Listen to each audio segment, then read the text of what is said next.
Bah on est parti.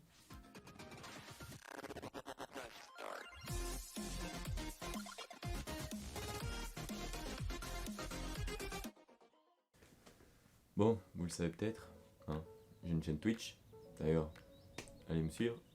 Le lien là, tu le vois là. Et comme aussi vous pouvez vous en douter, un processeur, ça chauffe, surtout quand on live et qu'on joue en même temps. Donc dans cette vidéo, je vais vous montrer comment on peut monter un PC, comment on installe la carte mère, le processeur, les barrettes de RAM, comment mettre un SSD NVMe et comment installer un HDD. Moi en l'occurrence, j'ai pris un Ventirad, enfin bref, tout ce qu'il y a de normal dans un PC. Toutes les refs, si vous les voulez, elles sont toutes en description. Donc pour commencer, je vais vous présenter la X470 Ultra Gaming de chez Aorus. Donc c'est une carte mère qui coûte 150 €. Donc je vous montre la bête, hein. Elle est grande, format ATX bien entendu, c'est mieux.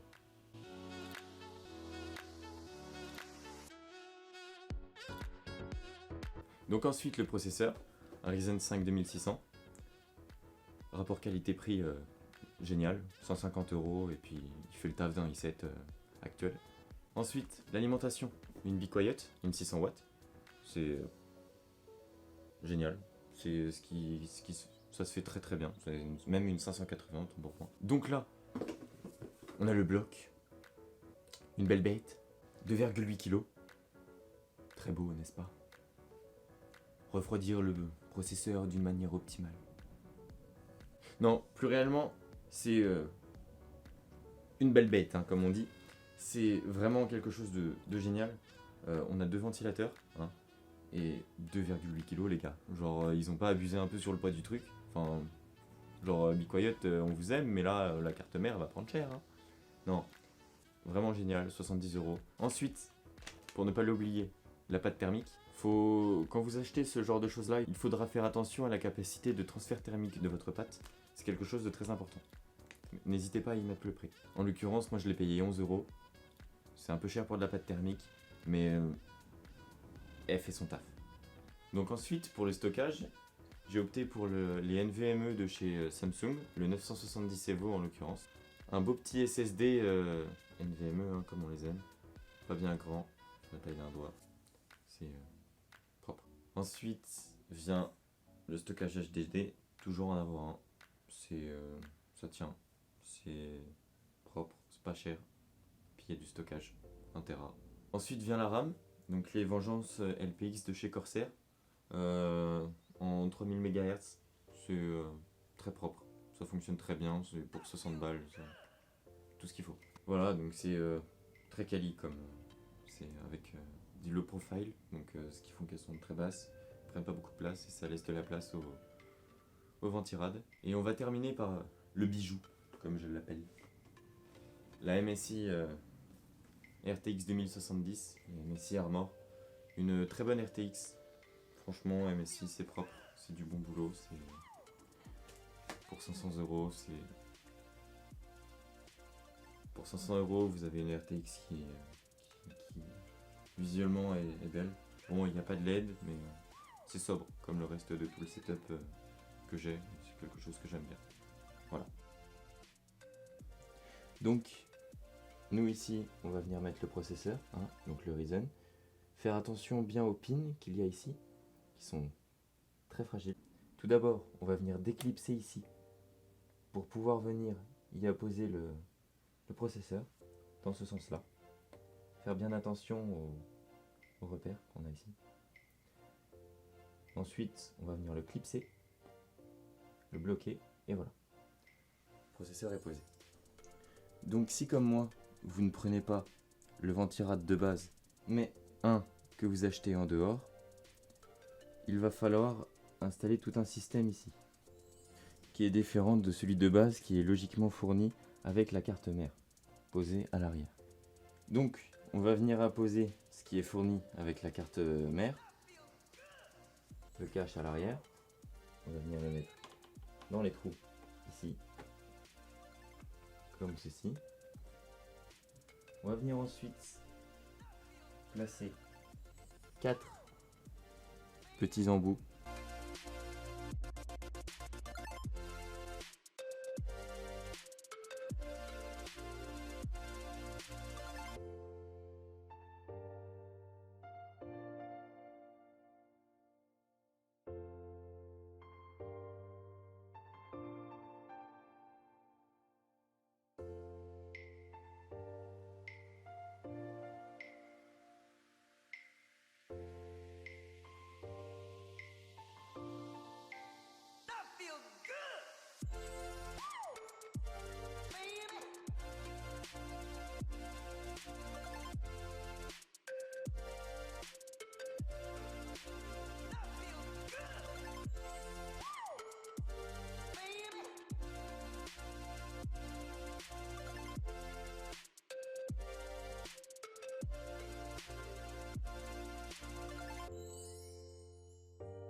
Donc voilà, le montage est fait, j'ai appliqué les 2 adaptateurs pour pouvoir installer le ventirad.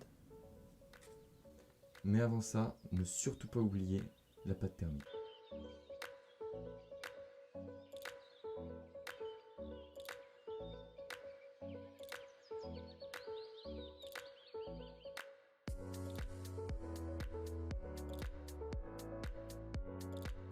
Donc voici comment elle se présente. Voilà, donc la pâte thermique, certes, bon c'est pas bien grand, hein, mais on n'a pas besoin de beaucoup plus. Donc je prends celle-là, j'avais celle-là qui était fournie avec le ventirad, mais je préfère utiliser celle-ci, pour être sûr de ses performances. On va venir en appliquer dessus, en croix.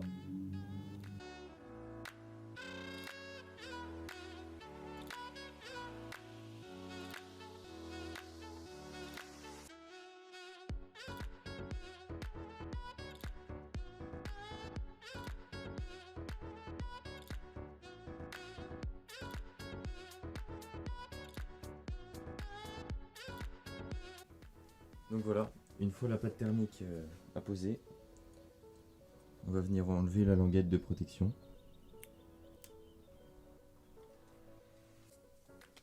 Et venir poser le tank. Donc on va venir dévisser les 2 vis qui se trouvent ici et ici. Comme ça là.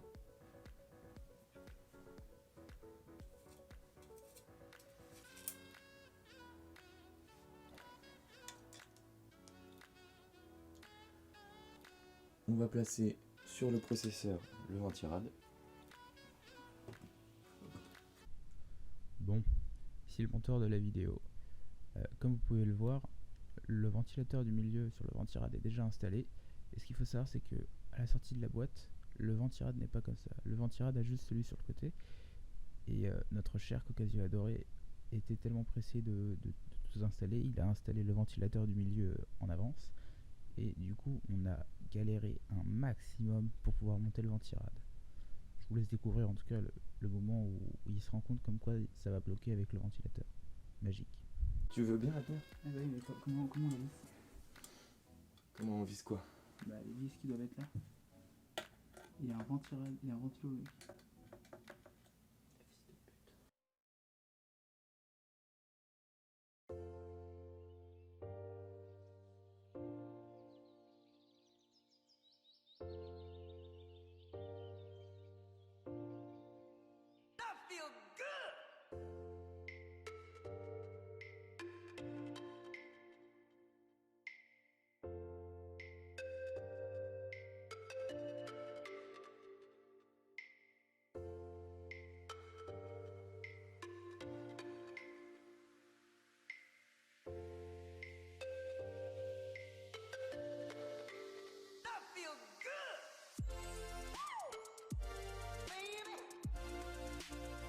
Posons un truc.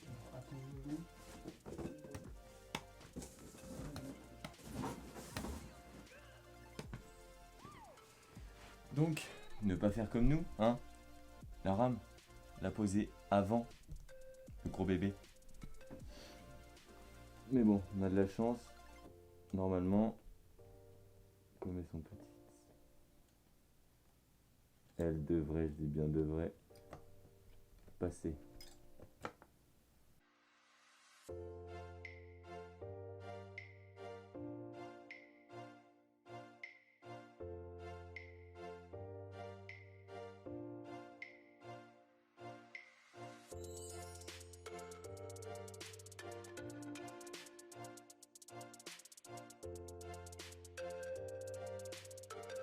Voilà, on a posé la plus grosse partie.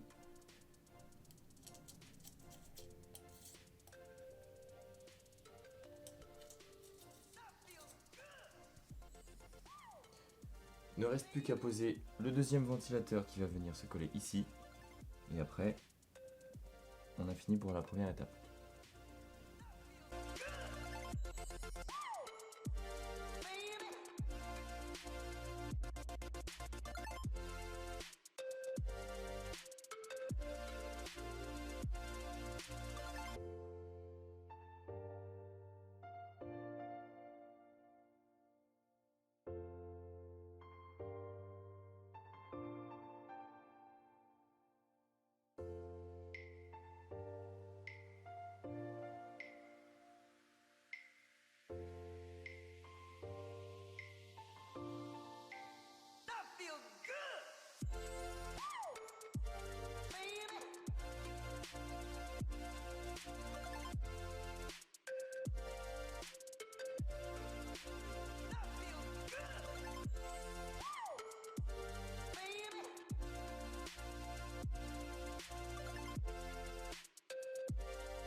Donc maintenant qu'on a terminé d'installer le processeur et le ventirad ainsi que les barrettes de RAM, on va passer à l'installation du NVMe M2.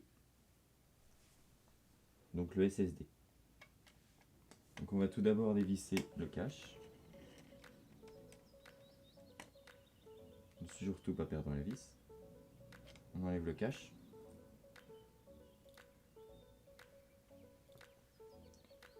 On vient à poser le SSD comme ceci.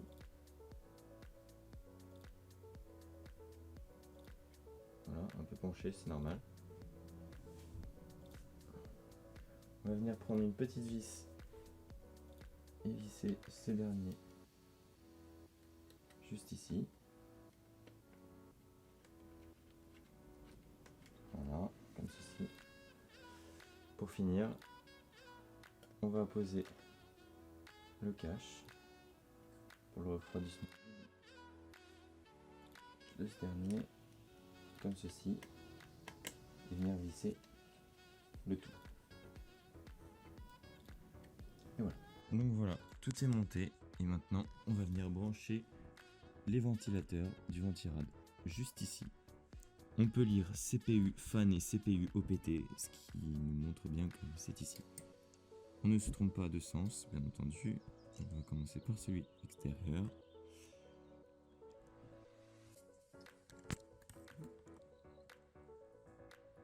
Donc on va commencer par l'extérieur, celui-ci.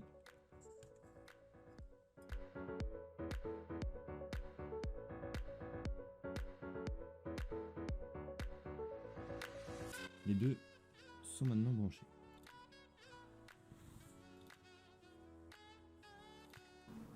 Donc là maintenant on a terminé la première partie, ce qui est à la fois la plus simple et à la fois la plus flippante.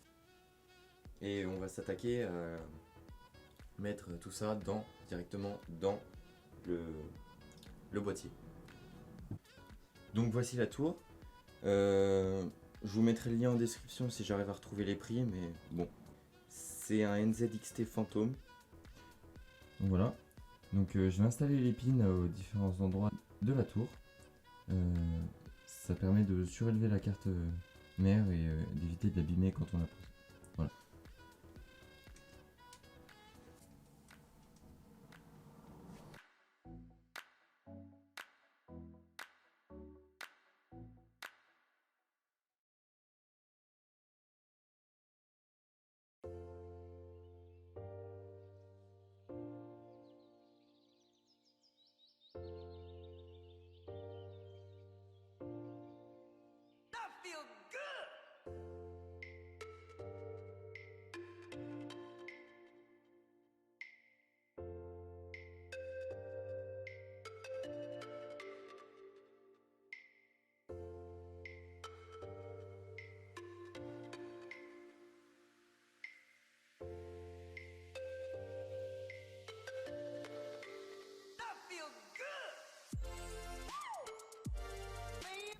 Maintenant qu'on a terminé, on va passer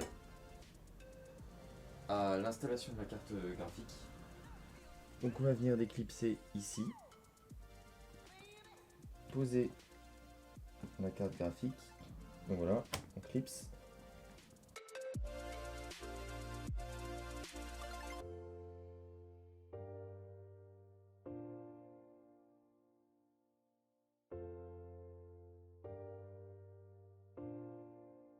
Voilà. Il ne reste plus que l'alimentation et le câble management. Donc tout d'abord l'alimentation, avec possibilité de mettre plus ou moins de câbles dedans. Elle est modulable. Donc c'est plutôt cool quand on veut faire un câble management propre. Be quiet.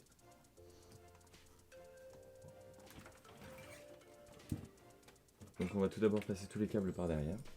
Ok, voilà, comme ça.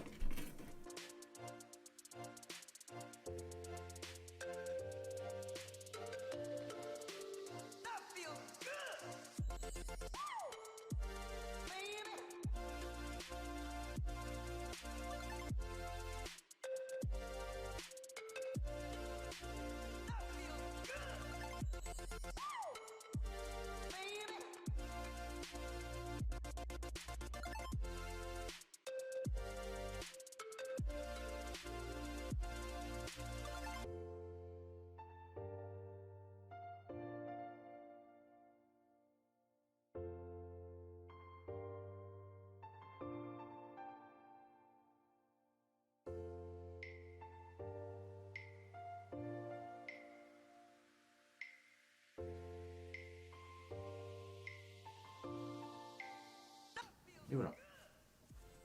Tout est posé. Il ne reste plus que le câble management. Donc voilà, après quelques problèmes dont on s'est rendu compte après, et la perte de certaines données qu'on avait filmées, notamment du câble management, je vais finir toute la vidéo en face cam, en vous montrant quelques photos. Tout d'abord, vous voyez le câble du CPU.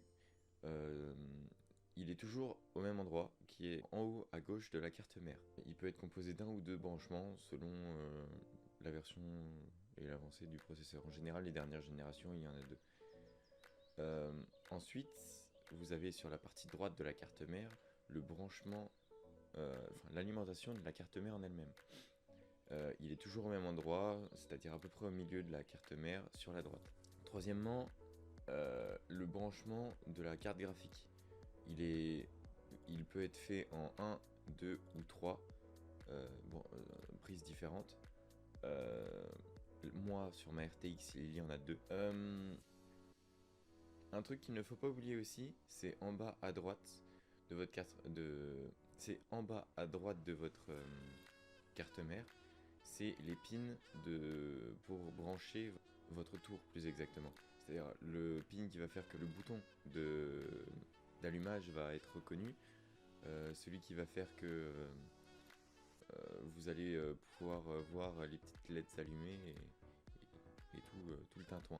En général, c'est toujours la même chose.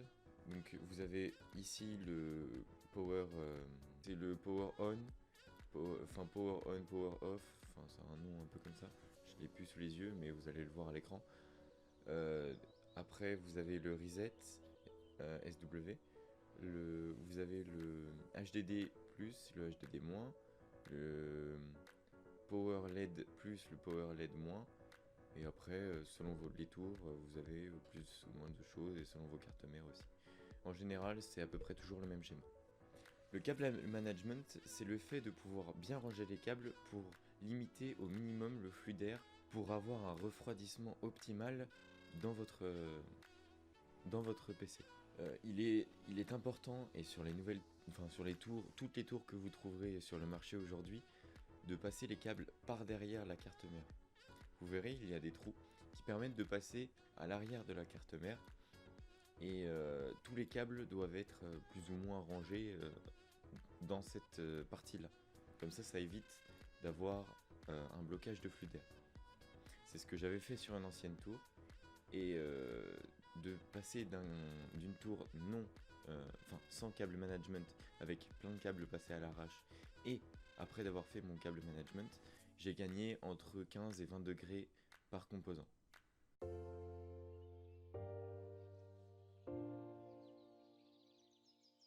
Donc voilà, c'est la fin de la vidéo, j'espère qu'elle vous aura plu. N'hésitez pas à vous abonner et à mettre le like, ça fait toujours plaisir. N'hésitez pas à écrire en commentaire les avis que vous avez eus sur cette vidéo, ce que je pourrais améliorer sur les prochaines, ce qu'il ne faut pas que je fasse sur les prochaines. Je remercie Caméléon, je vous mettrai son Twitter en description, d'avoir monté cette vidéo, ainsi que d'avoir cadré. Je vous rappelle que tous les liens de tous les composants qui sont dans mon PC sont en description. N'oubliez pas de faire un petit tour sur la chaîne Twitch, ça ferait plaisir. Et donc ciao, bye bye, à la prochaine.